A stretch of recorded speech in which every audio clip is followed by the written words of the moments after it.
We'd like to welcome you to the George S. Eccles Memorial Lecture in Economics today. We're so glad that you've all made it here today. We're pleased to hear from Dr. Lars Peter Hansen, the David Rockefeller Distinguished Service Professor at the University of Chicago. George Eccles cared deeply about business education and was a strong supporter of the College of Business. The Eccles Building was named after him, and in 1974, this lecture series was created to help raise the economic literacy of business students and citizens of Cache Valley.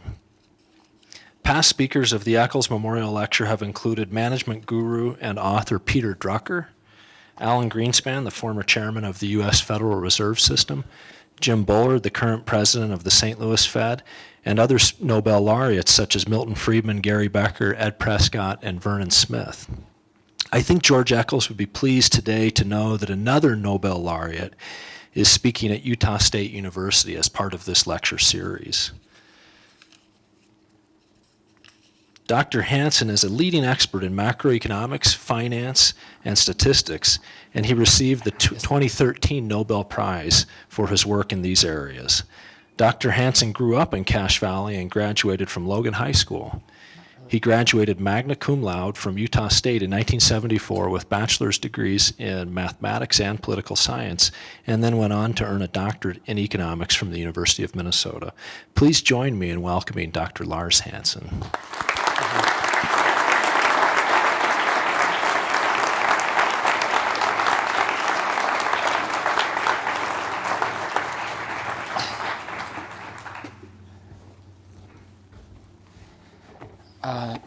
Excuse me. So it's my great honor to be here today. Although, in truth, I only lived in Logan, Utah for 6 years. I went 2 years in high school and 4 years in college. But there's big family ties to Cache Valley. My parents are both born in Smithfield, Utah. It's I think 16 of my great-great-grandparents all lived in Cache Valley, so there's long family ties here. And so it's a great privilege to be back here. My experience at Utah State was quite a remarkable experience for me anyway. I was a not very good high school student. I would bring home some C's, some A's, some things are in between. I would bring home double check marks for does not respect authority. I would do lots of things. That was the transition from high school to college was very important to me, and I had some key mentors and everything at Utah State that was just really critical to my intellectual development, and that I'm pleased up to this day. My parents had a long-standing commitment to this university. My mother graduated here in 1942. She's 97, and we will see her on the weekend.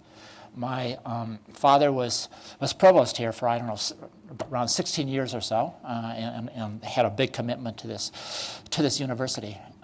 It's kind of interesting. If you go down to my father, my father passed away several years ago. If you go and look at his grave marker, you'll find a picture of the old main building on it. He was so committed to this university.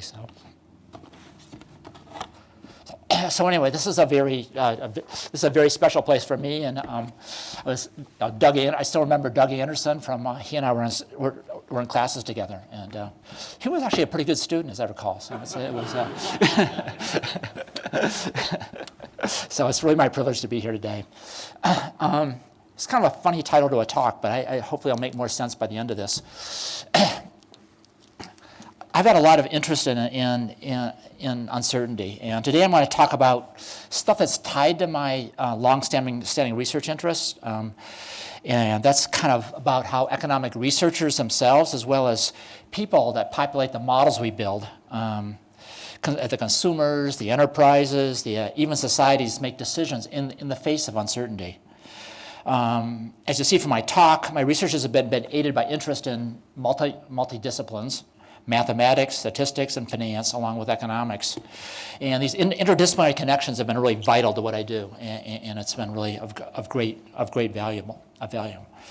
While uncertainty is unavoidable and pervasive in our lives, in many discussions of economic policy, unfortunately, it takes a back seat. And I want to talk about ways we can and reasons we should instead push uncertainty to the forefront. So as an economist, I do things like build mathematical models, and kind of why do I do this? One is to get a clear understanding of the economy. You might not think economists have clear understandings of anything, so maybe clarity is a relative statement here, and was probably right. But to go one step further, and that is not just to predict what's going to happen, but also to make speculations about what's going to happen when you change economic policies, tax policies, monetary policies, exchange rate policies. So when we build models, it's not just to predict from the current set of circumstances, but it's in order to make guesses about or speculations what happens when those circumstances change because of the conduct of economic policy. The models that fascinate me are ones that are rich enough to confront macroeconomic questions and to feature a role for financial markets. And uncertainty is central to these models and how they're used. The financial crisis was a big problem for of course, an enormous problem for our society. The financial crisis also was an eye-opener to economic model builders in the sense of it also exposed some gaps in our models. And a lot of those gaps have to do with this connections, understanding the connections between how financial markets work and what the macroeconomic consequences are. So anyway, the type of models that really interest me are ones that have evolution over time and evolve. And economists do things like we make up these random impulses and feed them through and try to understand how they get transmitted into the economy. So something random happens today that has consequences all the way down the road, and trying to understand that whole mechanism. But this type of randomness, this kind of random shocks we make up, that is only one aspect of uncertainty. The other things have, aspects of these models we build get revealed by data. So we have to look at data. This is where statistics comes into play. And an important part of economics is evidence-based and are willing to measure as well as acknowledge uncertainty in our answers to important questions.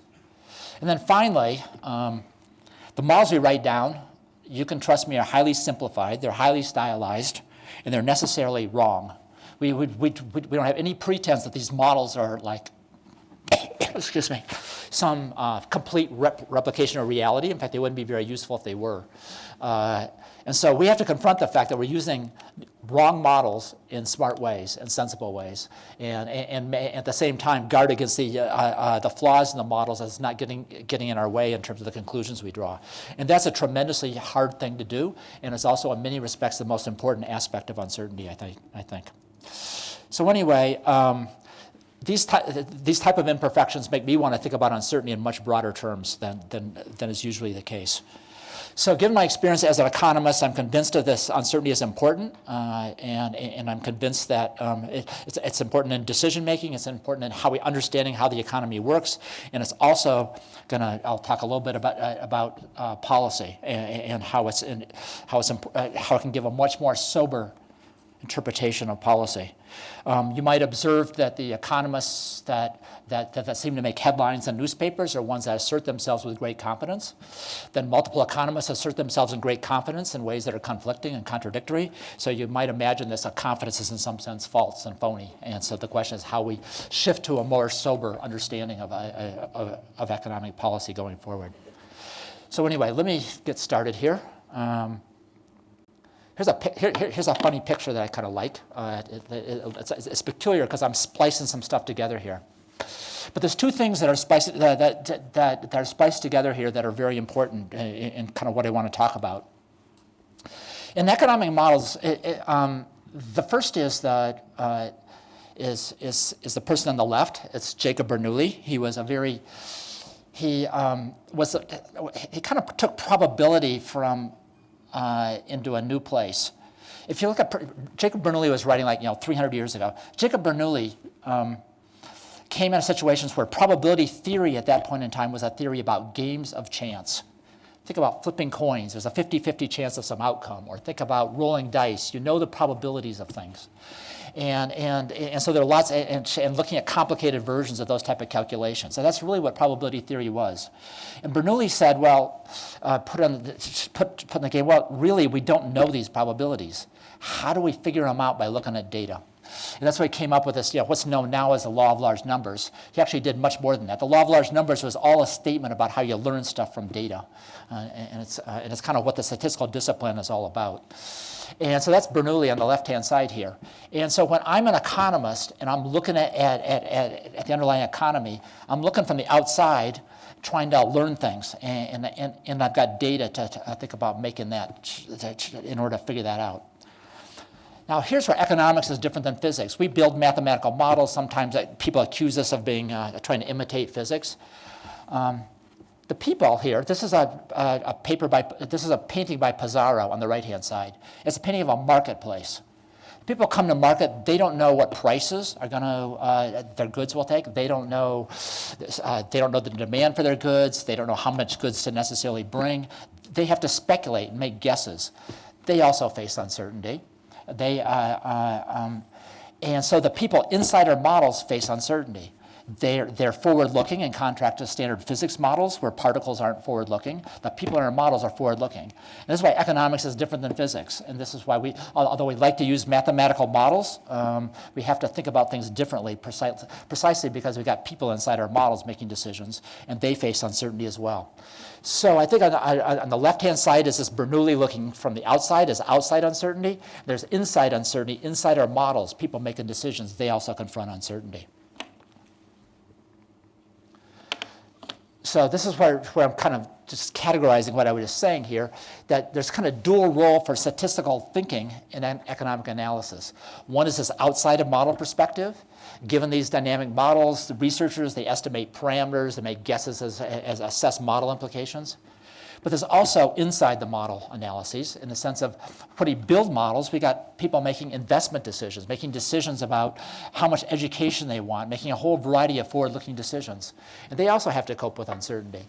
And how we model that has important implications for the conclusions of the models which we build. And so part of the challenge then is to think about uncertainty inside the model too and what consequences that has. So this is I'm going to kind of give a categorization that I find useful in thinking about uncertainty. The first is risk. Okay, so this is the games of chance I was talking about. You've got some urn, there's 50 red balls, 50 black balls, and you draw things out at random. This is a case where you know probabilities, just like a coin flip. You know about a 50-50 chance of a head or tails, but you don't know what it's going to be. So that's a type of uncertainty. And this is what economists call risk. And there is some work. In fact, it was Keynes struggled with probabilities, but also there's a famous economist, Frank Knight, who was trying to draw distinctions between risk and broader notions of uncertainty. So his notion of risk is you know probabilities or chances, but you don't know outcomes. The next one is this Bernoulli problem. We don't know how many red balls are in the urn, and we don't know how many blue balls are in the urn. We can kind of draw out, we can kind of get data, make guesses, and that's informative, and we can try to figure stuff out over time or over different observations. So I'm going to call that that term ambiguity. I don't know, so now I don't know probabilities, but I can try to figure them out from evidence. I'm going to make it more complicated, and this is really what we face in economic dynamics. The urns, we don't know how many red balls there are, we don't know how many blue balls there are, and the urn starts changing on us a little bit. So it's like we're chasing a moving target. So we don't just get these repeated draws every time period from the same urn, but tomorrow the urn's going to be a little bit different, and the next day it's going to be a little bit different after that. So that's the real challenge. We're kind of chasing a moving target, trying to use evidence in sensible and kind of meaningful ways. So let me think about these components of uncertainty. Risk, the risk of the probabilities we assign to these outcomes, the 50-50 chances of heads or tails.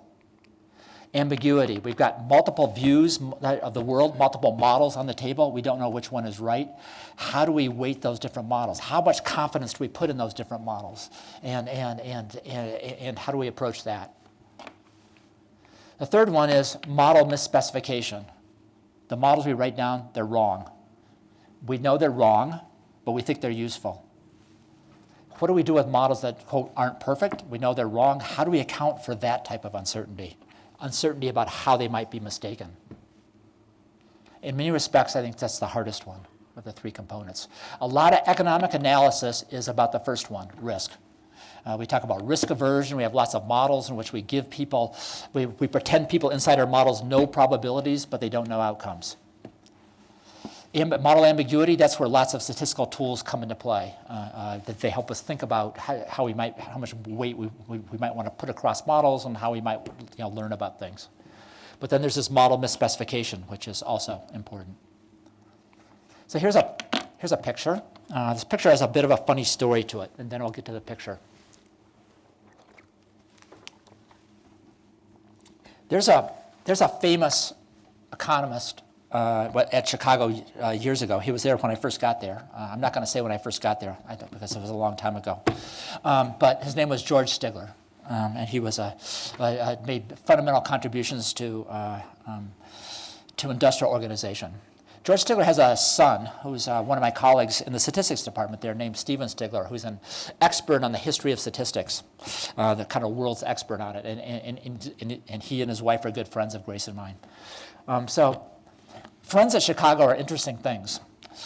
Stephen Stigler's in statistics, and he has to write this review article on a field of a subfield of statistics called robust statistics, trying to make a recent assessment of it. So Stephen decides to go to a book cover of a book on robustness that Sargent and I wrote a few years back, and notices the fact that our book cover takes a Latour painting and lops off a part of it. In this picture case, it's the individual. It's individual all the way in the end there on the right with the cards, and then he writes this whole essay about how there's this danger of kind of lopping off the most interesting stuff when you kind of choose to ignore data. Points out the fact that we've done injustice to this painting, and by putting this on our book cover. And this is part of his essay. He actually reproduces in his article this picture. So I called up Steve and said, this wasn't necessarily the most friendly treatment of our work here.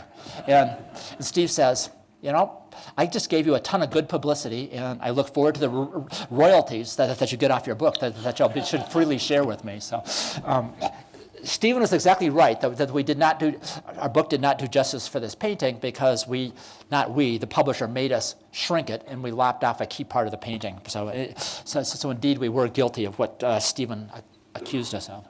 But anyway, back to this painting, and what's this painting doing here, and why do I have this? I had two choices. I could have put up a bunch of mathematical equations, or I could have put up some paintings. So I decided to go with paintings for today. I actually think Latour is a wonderful artist. But so the person all the way on the right thinks he's playing a card game. Maybe he can use probability calculations. He can look at his hand and make probabilistic guesses as to how to play.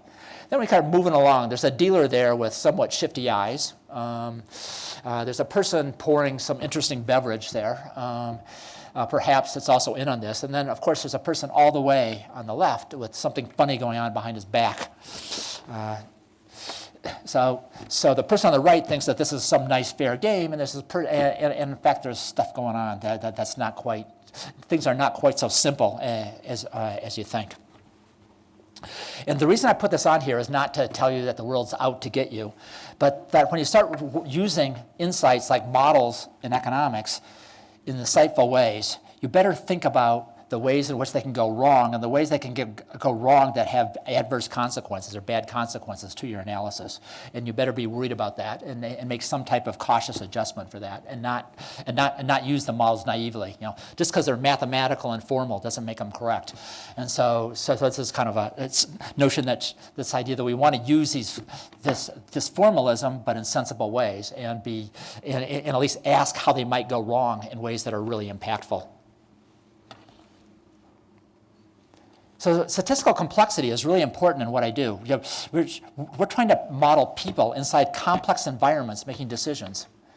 So questions like, when is it challenging to learn and draw inferences is very important. There's lots of interest these days in so-called behavioral economics and behavioral finance. And you might ask, so when do you think these so-called behavioral anomalies might be most prevalent? When is the more standard economic models of decision-making might go wrong? Well, the presumably the places that are going to go wrong are when the environments in which the amount of information out there is weakest. And so I think it's really not a wise idea to think about behavioral distortions without simultaneously thinking about environmental complexity and how hard it is for people to figure things out. Because if we're in environments where it's easy to figure stuff out, then I think the scope for distortions is much less. So I think it's great to appeal to psychology, but it's also very advantageous to simultaneously be thinking about statistical analysis as well to address this issue of complexity. And then what I've been very interested in the recent years of my research is how the statistical uncertainty can influence fluctuations in market prices and impact resource allocations. And here's where I think this broad perspective has lots of important payoffs going forward. So here's another painting by Velázquez. And this is this notion that we're really sitting in complex environments, and the simplified risk model may be really hard to fully capture some things. So this is a painting of the painter himself is apparently in the background. The key people in the mirror are, the little girl here is a princess, but apparently in the background mirror here are the king and queen. There's various different. There's a person in the back door there doing something of somewhat interest. One can stare at this painting for like many long periods of time to try to sort out all the different complexities going on in this. And this is just kind of meant to be somewhat metaphorical of we're sitting here in complex environments, and to imagine people can figure things out easily is probably not the right perspective. And maybe we use models or views or perspectives that are simplified because they're transparent and easy to comprehend, but then we want to be using those in very simple in thoughtful ways, because indeed the models will miss something and they're going to miss important parts of complexity. So let me talk a little bit about long-term components to uncertainty, because this has had important consequences in some of my own recent research as well as that of others.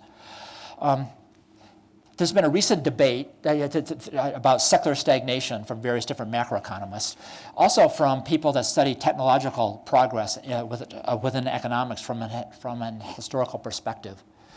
And here I've written down there's been this kind of intellectual debate going on between Joel Mook here and Robert Gordon. And they're both excellent economic historians that have studied the history of technological advances going way, way back. And they're looking at today going forward, and they have very, very different viewpoints of things. One is that the future of technological progress is one is a very optimistic projection of it, suggesting that it's not that easy to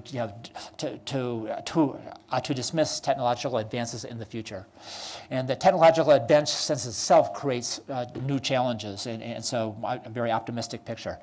Robert Gordon wrote this really fascinating book about the history of technological progress in the United States, and has this last chapter that's very speculative, saying, well, we've just had a great century, don't expect another one. And he's with a much more cautious view that if you look at the great successes we've had over the last century, many of them we've kind of reached appropriate limits. And I just put this up here. When you think about uncertainty going forward in terms of long-term growth prospects, the truth is, we don't really know exactly which perspective's right, but both are very interesting and both are worthwhile being entertained. But the world we have to deal with is the fact that we don't know for sure which is right, and there's there's scope for long-term uncertainty to have important implications. So part of what I've been doing in my recent research is putting uncertain investors, in more general terms, inside economic models. And so again, we're at this idea we're trying to model people, consumers or enterprises as they cope with uncertainty, and then figuring out what consequences that has for market behavior. The original approach in this, the most successful approach in the last few decades of this has been an approach called irrational expectations. And my colleague at University of Chicago, Robert Lucas, won a Nobel Prize in part for his contributions to this area. And the notion there was, economic model builders, we build models to we have to adopt simplifications. We just can't, we just can't deal with all the complexities out there. It's just not possible, and we don't understand them. So one of the simplifications they found very useful was to to shift back to this risk notion that somehow people inside our models don't know outcomes, but they know probabilities, and the probabilities themselves are consistent with the models that economists build. And this whole consistency was built into a construct called rational expectations, and it yielded a very elegant notion of equilibrium that kind of pervades the economics of this day, and it led to very productive analyses of policy. So one thing prior to this approach is that people would invent economic policies, and they would somehow imagine there's people in the economy that you could just manipulate their beliefs. And if you're a policy maker thinking that you can manipulate the beliefs of the private sector, good luck with that. I mean, that's going to come back to haunt you. It's just not going to. And so what this did is it put policy analysis on the table. It pulled out the notion that policy makers can systematically fool the private sector, and I think that was tremendously useful. And set on policies that weren't premised on fooling people. And so that's a really important part of this whole rational expectations approach. But on the other hand, what it did do on purpose was neglect these other components of uncertainty. And some of these statistical challenges and concerns about model misspecification were left off the table. So I found it interesting, at least for some phenomenon, to go beyond that and to start thinking harder about uncertainty and what its consequences might be.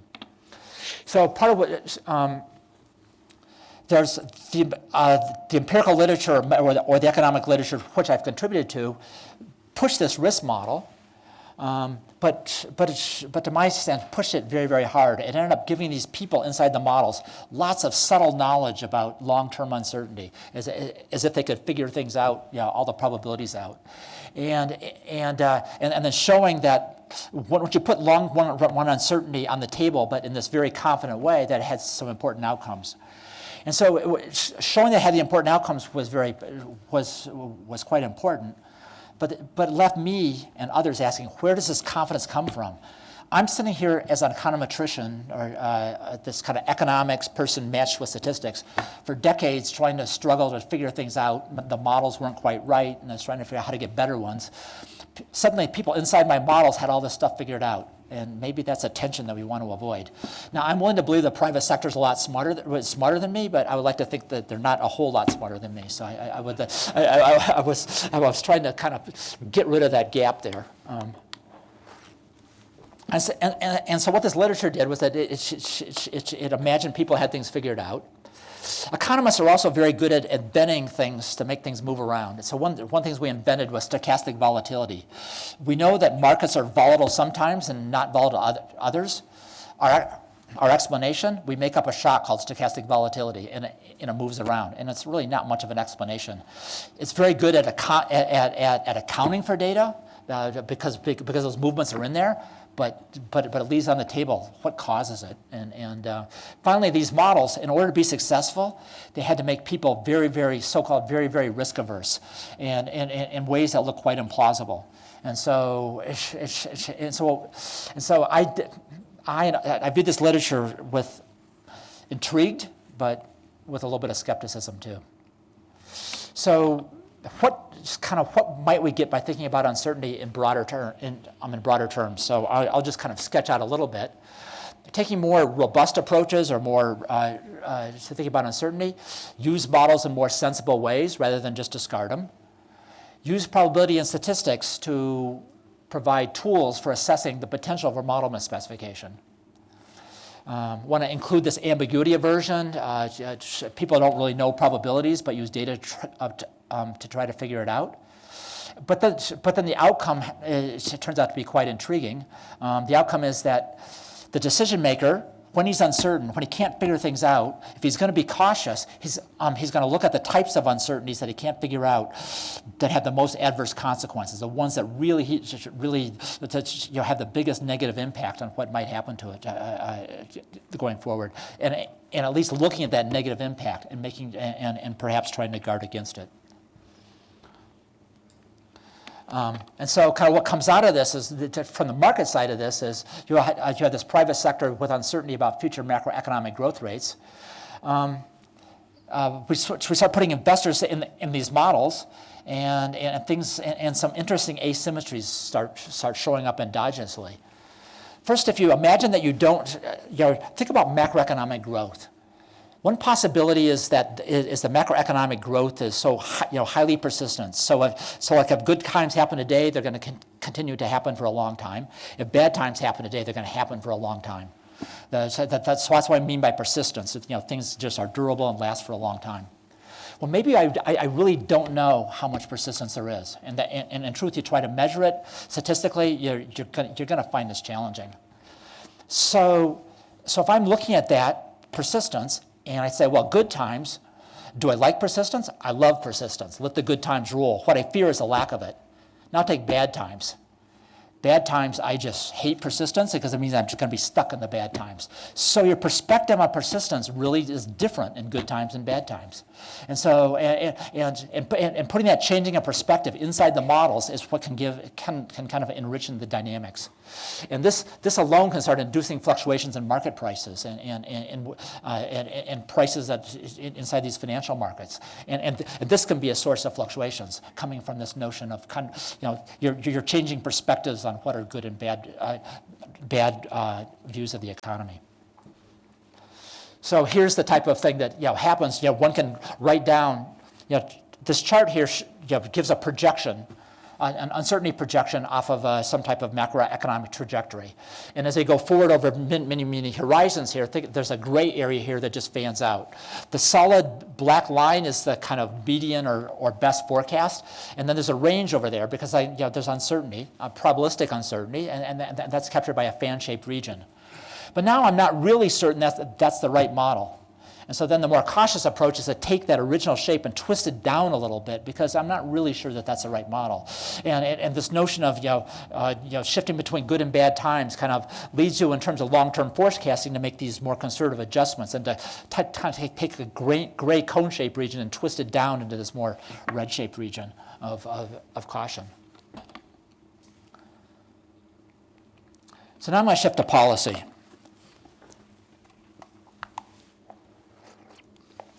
Hayek was a very interesting character. He had ties to the University of Chicago. He was in the Committee of Social Thought. He wasn't good enough to be in the economics department, quite interestingly enough. They never made an appointment. But he did get a Nobel Prize.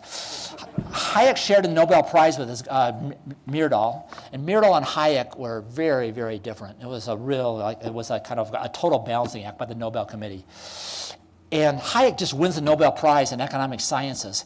And he writes this note, whenever you win the Nobel Prize, you have to write an essay or a discussion of, the charge is, why did you win the Nobel Prize? Which is something really boring to write about. So you usually write about something else because that's stuff you did many years ago. So what does Hayek write about?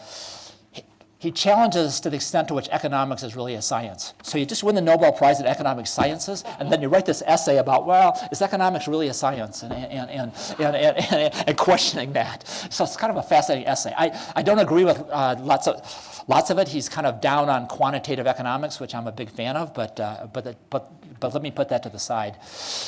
This quote is more about public policy, and I think there's some some wisdom in this.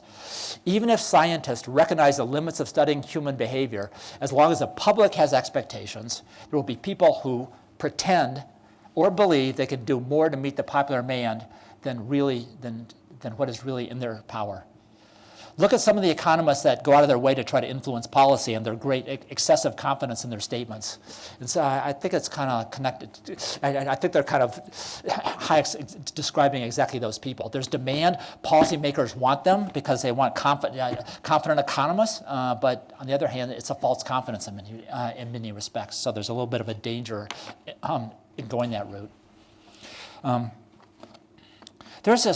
I was told of this, there's this president years ago, Lyndon Baines Johnson, and was told that, some of his people would say, well, we can't give you a precise number because we really don't know for sure, but here's kind of a range of numbers. And apparently what Johnson said is, ranges are for cattle. Give me a number.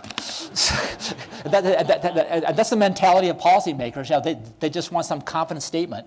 And the science just doesn't back that up often. And so there's a huge tension there. And that's kind of what Hayek's wrestling with. So let's go to climate uncertainty.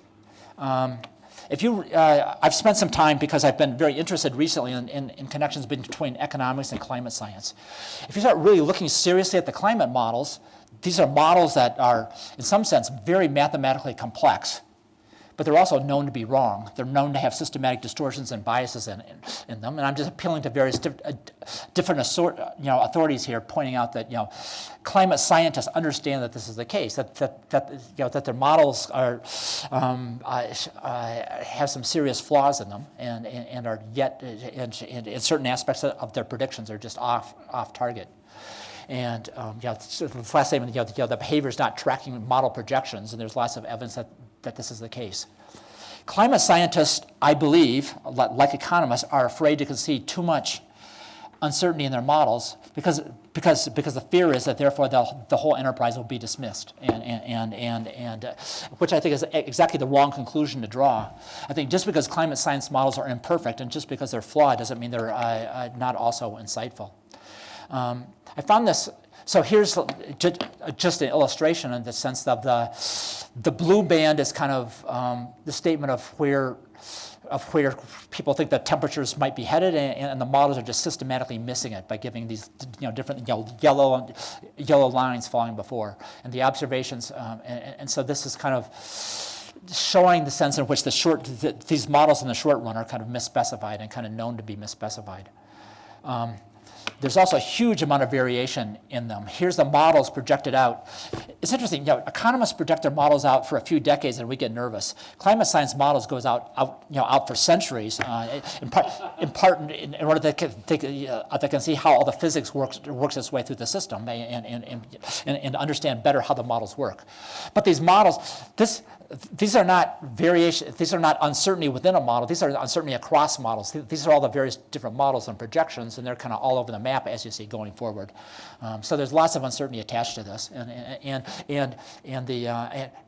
the observations are just hitting at the low part of where these models are projecting so far as well. So it's this same kind of bias that's showing up. The actual temperature changes are being that are less than what the models are predicting. So here's this. This was a part of an op-ed in the Wall Street Journal. The op-ed got a lot of controversy from Stephen Koonin, not necessarily for this statement, but challenges where they got some of the climate science right. And let me put that to the side. But I find this any serious discussion of this changing climate must acknowledge not only the scientific certainties, but also the uncertainties, especially in projecting the future. Recognizing those limits rather than ignoring them will lead to more sober and ultimately productive discussions of climate change and policies. And I'm completely on board on this. And part of the fear is if we don't acknowledge if we acknowledge the uncertainties, the enterprise will be dismissed, and therefore the conclusion will be we should do nothing about climate change. And that is not really the conclusion. An uncertainty analysis was going to tell you that as long as there's some chance that you could do major damage to the climate down the road, the possibilities of major damage is enough to may be sufficient to make you want to act now. It doesn't require certainty.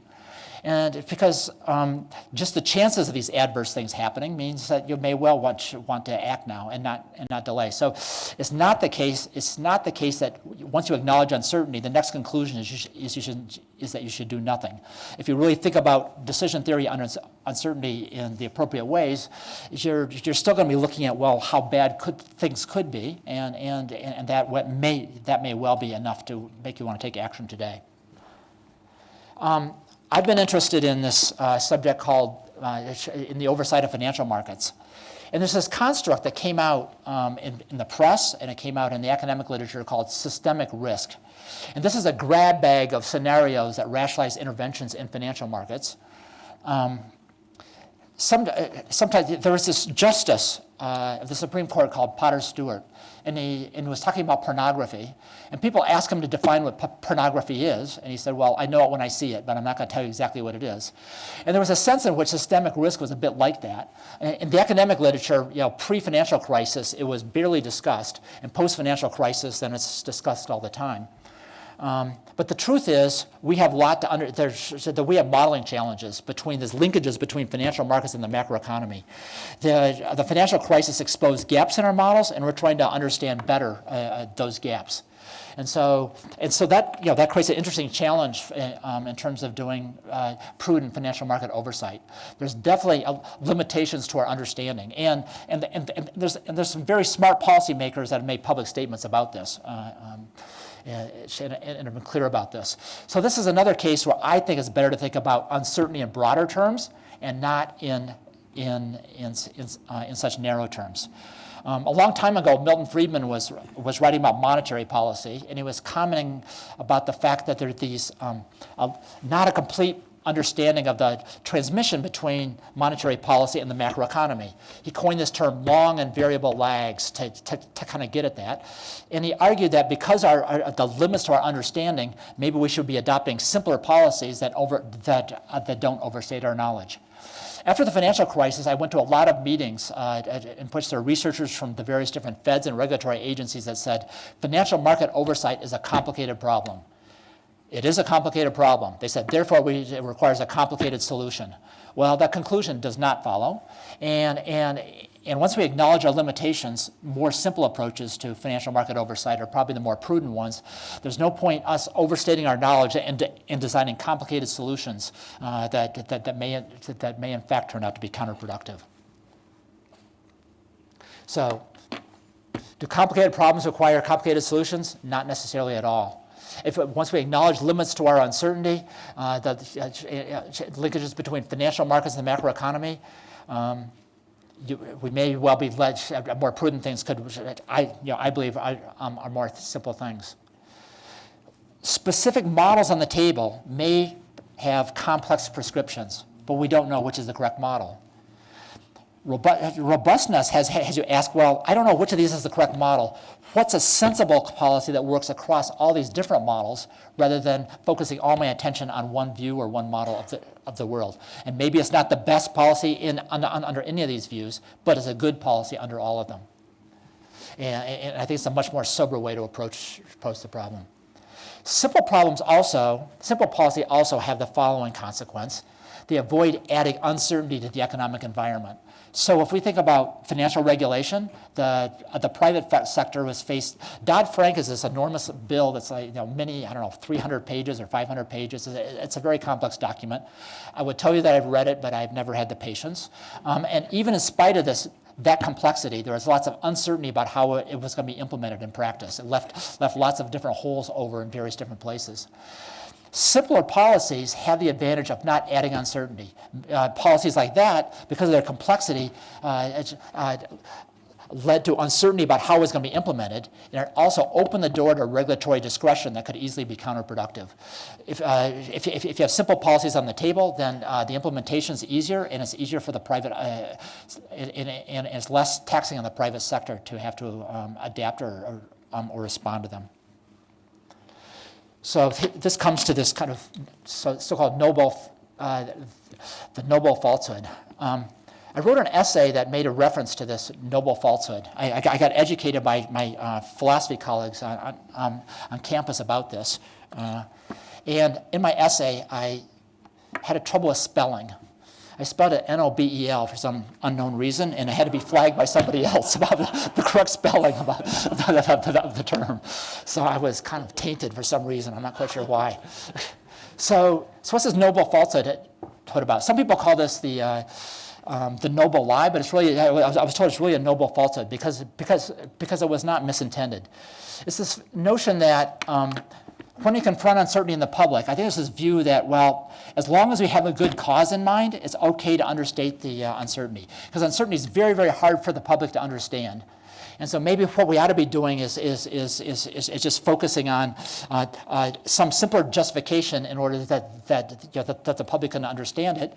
As long as we're doing this in a good cause, that's all fine. And that's in some sense like what Plato's noble falsehood was about, is that we might want to overstate our knowledge in order to influence things like public policy in productive ways.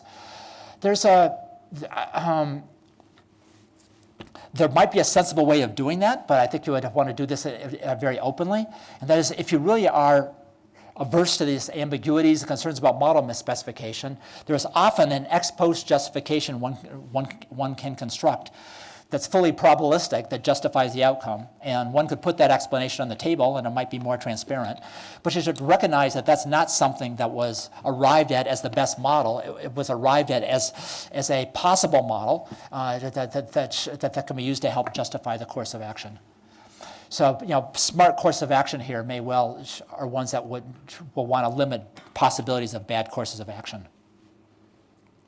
So I'm going to end with this one. Mark Twain, my favorite philosopher. Education is a path from cocky ignorance to miserable uncertainty. Thank you.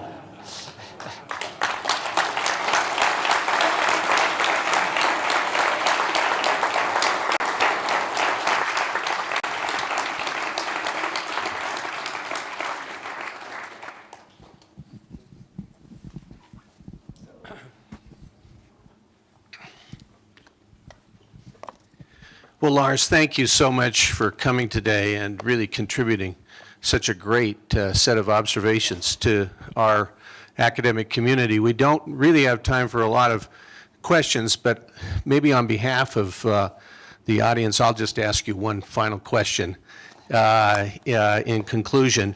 First of all, an observation. The observation is that it's very interesting to hear someone who is so expert caution us all to be more humble, which I think is probably something we could apply in many, many phases of our life. But here's the question.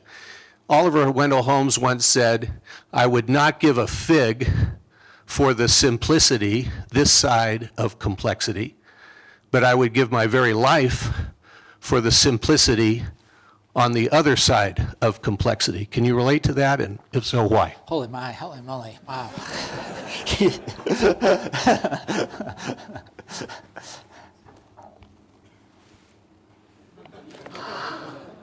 Is this the type of exam questions? Where